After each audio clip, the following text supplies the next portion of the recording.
Jeremias 24, 2 makuto de figo. Depois que Nabucodonosor, rei de Babilônia, acué como cativo Jeconias, e o homem de Joaquim, rei de Juda, e o oficial de Juda, junto com o homem de ofício, e smet for de Jerusalém, e aí na Babilônia, Senhor mostrou-me 2 makuto de figo, poner delante do templo do Senhor. Dengue um makuto da batin figo, macha bom mês. Mês cosco figo, que te promenan que te hecha.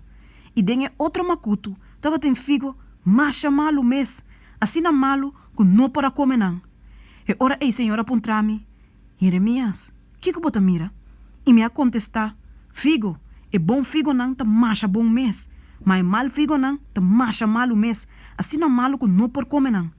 Anto a palavra do Senhor chega na me bisando. Assim na Senhor, é Deus de Israel ta bisa. Maneira é bom figo não aqui, assim na bom lo me considera é preso não de Juda, como é saca fora de lugar aqui, manda na terra de Caldeo não. Pois o me vista lo ta fijar iba não pa bom, e lo me trece não a trobe na terra aqui, e lo me edifica não e no destruir não, e lo me planta não e no arranca não. Lo me duna não coração pa conhecer-me, pois o me ame ta Senhor, e não lo ta mi pueblo, e ame lo ta não Deus, pois o me não lo volve cerca mi com interno coração. Mas mesmo coisa que figo na malo, assim na malo, que não por comer não, pois o me ta assim na Senhor ta bisa.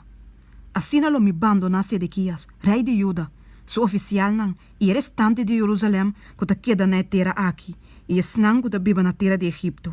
E lo me hace na terror, e algo malo para todo o reino nan do mundo, maneira reproche, e provérbio, insulto, e maldição. Tur caminha me ta vai plama nan. E lo me manda espada, hammer, e pestre banan, te ora que nan queda destruir, for de riba e terra como a duna nan, e na antepassado nan.